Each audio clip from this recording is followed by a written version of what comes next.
Alright, well, here we are today. It is the 9th of February, I believe. Yeah. Yep.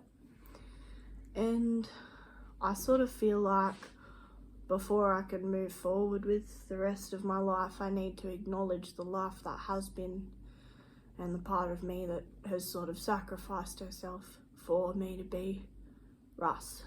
So we're going to hang out and have a chat and read some cute stuff for Jessie and say goodbye, I guess. You want to light the candle, baby?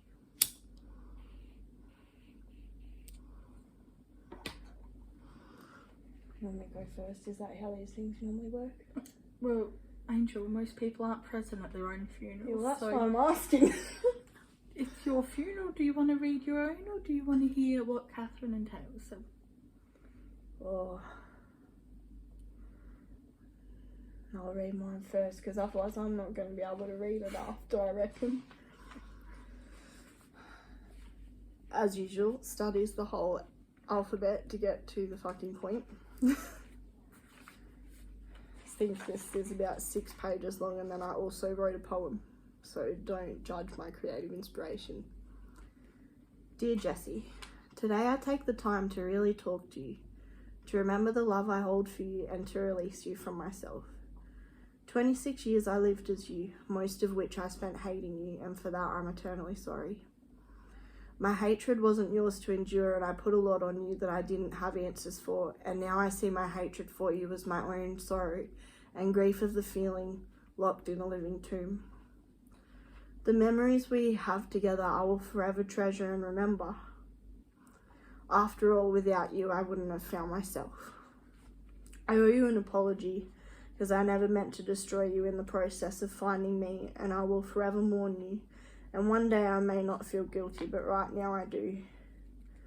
You had an incredible life, and oh boy did you live your life. You did so much with your young life, and your song will forever inspire me to live loud, proud and unapologetically. When you were 5 I adored you. Pretty blonde hair, blue eyes, a laugh that made angels cry, and your love for life was intoxicating. When you were 7 you started to break out of your shy little shell, and I heard you sing for the first time. Mrs. Wiltshire was right. Your voice is one that is not to be wasted, and people need to hear you. When you were 9, I saw your light falter, and someone harmed you for the first time, and I was there to help you survive it. The Black Dog's reign began, and I was there when they tried to silence and numb you. I've never seen a young girl so strong. When you were 10, I heard you asking questions. Who am I? Does every girl feel like this? And I saw how you watched the boys, and what you thought was a crush I now see was admiration of strength, power, and the way that they could seemingly do whatever they wanted to. For the first time I see you clawing to get out of a prison that you didn't know you were in, and I'm sorry I couldn't answer sooner. When you were 11, I saw anxiety creep in and begin to kill you, suffocate you. Why? Was my life so good? What is so wrong? I turned back to my music more strongly than ever, and when I opened my mouth, you sung with more power than I've ever heard, and I adored you. When you were 12, I was there for you. First kiss with another boy, and why do we feel like this? I wish I could have told you then that the difference between wanting to date a boy and wanting to be one was. Looking back, I wish I had the words to tell you I was there. I saw you spiral into a new world of unknown feelings. Who am I? Why do I feel so wrong in myself? When will they see me in the same light as them? Girls aren't weak, you know. When you were 13, I saw you start high school and begin to question your sexuality and wonder why you always had more than one crush. I saw you harm yourself badly for the first time and take it too far.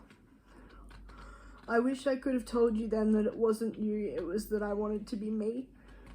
Years go by and you're 15 now, and it's time for your debutante ball. You're crushed because you asked 22 boys if they'll be your dance partner, and finally having a fantastic friend swoop in and be your partner so you don't miss this major life goal for a young woman. So why do I want to be in a suit? Do I just hate this dress because mum's making a scene? Why do I feel so out of place? From 16 to 20, I see you fight for your life whilst trying to please everyone and be the perfect girl. I see your light begin to fade from your eyes, and I see that you begin to slip. Self-harm skyrockets, and I see you as you try to die, and when people ask you why, I see you clamour and scream and struggle because you're being dramatic and you have a good life. I see you, baby girl, but I can't come out and get you because I'm too scared and I'm not ready, and I'm not him yet, and I don't know who he is.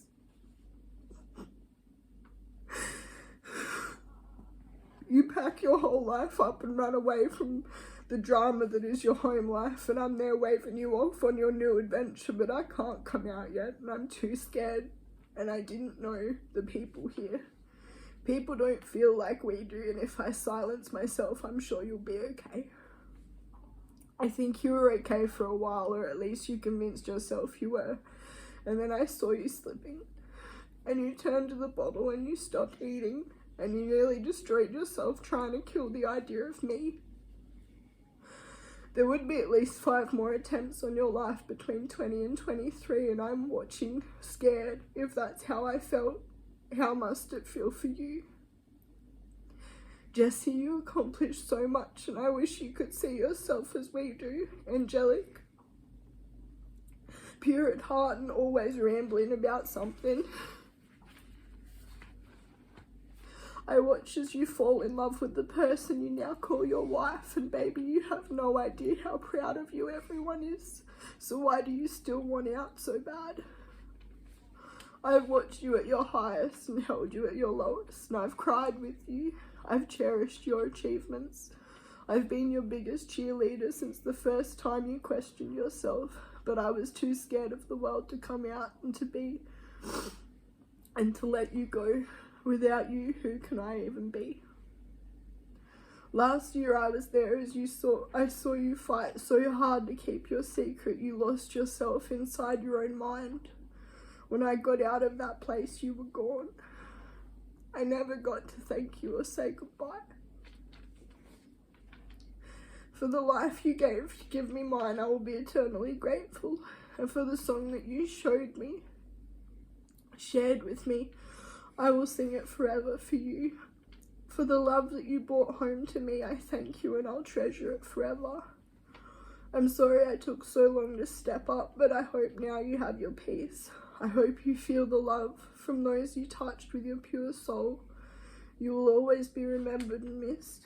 I love you, Jessie Ann Green, and may you rest in peace. And then I have a little poem that I wrote on the 29th of January, just before we got used as a speed bump. That was pretty not cool, but I didn't actually die, so that was cool. Be proud like the peacock you are. Shine bright like the northern star. Sing loud because you deserve to be heard. Fly high like a finally free bird. Love yourself as others did, and mourn for the time you've lost. I'll carry you in my heart and mind, and I'll make you proud no matter the cost. Rest easy, my friend, you've got a whole lot of angels waiting to guide you home again.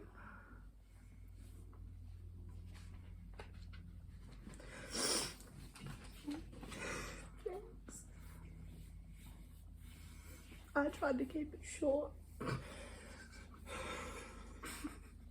You're laughing, but I'm being serious. No, that's why I'm laughing. Oh. It was short for you. It was short for me. Eat my egg now while you read the rest. Can I have some of that water before I read to you?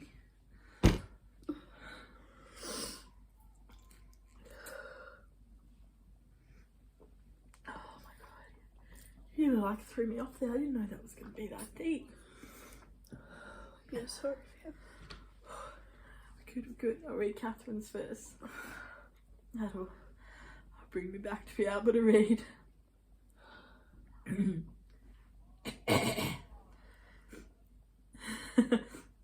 beat a head on your own thing.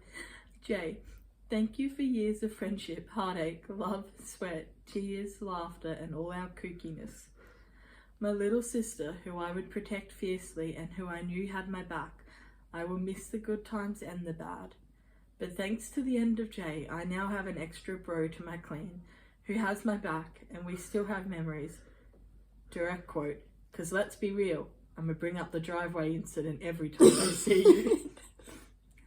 And that's cool, but we also get to make epic new ones too, where you feel like you're you and you ooze the amazing confidence I see in every picture and post. Rip Jessie, welcome Cyrus. Here to many more years of friendship, Russ. It's been wonderful seeing the man you are and seeing you fly. Oh wow, that was gay. All your friends are pretty gay. You ready for Taylor's? Just hit you with them both? Yeah, just... Did you end up writing one? Mine's not to be shared. Oh, okay. Will we put that off film? Yeah. Mine's not PG, and I assume your posting is. It's not PG to my emotions. This is from Taylor. A friendship started years ago between a man and a woman who were both hopelessly lost. Over the years, the two managed to support one another to find their way through the dark. Years later, everything has changed, while at the same, it remains the same. The man and woman are now lost for good, but in their place is a friendship between a woman and a man. Even though everything may be changing at the moment, our friendship won't. We're the same dorks who met years ago, just finally in the light. I'm so proud of you for finding your path and making your way down it with confidence and strength. Holy shit.